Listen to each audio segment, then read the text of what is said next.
सगळ्यात पहिले तर यांनी माझं वेलकम केलं। आता हे कोण आहे तर व्हिडिओ शेवटपर्यंत बघा, नक्कीच कळेल।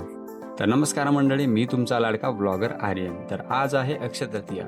तर आज आमच्या सोनल मॅडमने मला त्यांच्या घरी इन्व्हाइट केलं होतं, स्पेशली आमरस व पुरणपोळीच्या जेवणासाठी। सगळ्यात पहिले तर मी तोंडाला रुमाल बांधून घेतो, कारण की एवढं भयानक ऊन पडलेलं आहे, तुम्हीच बघून घ्या एकदा।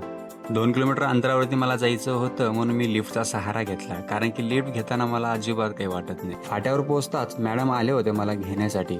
मग काय, आम्ही निघालो सोबत त्यांच्या घरी।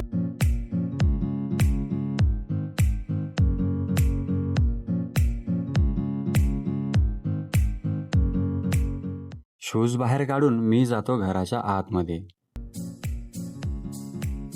तुम्हाला वाटत असेल ही मांजर असेल, पण ही मांजर नव्हे, तर हा आहे बोका, जे की पूर्णपणे मांजरीसारखाच दिसतो। त्याच्या मानावरती हात फिरला तर त्याला एकदम छान वाटतं। आमरस आणि पुरणपोळी मी पहिल्यांदा खाल्ली आणि खरंच खूप छान प्रकारे बनवलं होतं मॅडम। नाही म्हणत 3 ते 4 पोळी आरामात खाल्ली।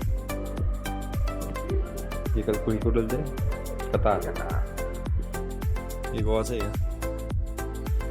जेवण झाल्यावर सोफ खाणं म्हणजे रेस्टॉरंटची फिलिंग येऊन जाते। तर मंडळी, तुम्हाला हा व्हिडिओ कसा वाटला नक्कीच कमेंटद्वारे कळवा। जर तुम्ही माझ्या चॅनलवर नवीन असाल तर चॅनलला सबस्क्राईब करून बेल आयकॉनवर क्लिक करा। भेटूयात नवीन व्लॉगमध्ये।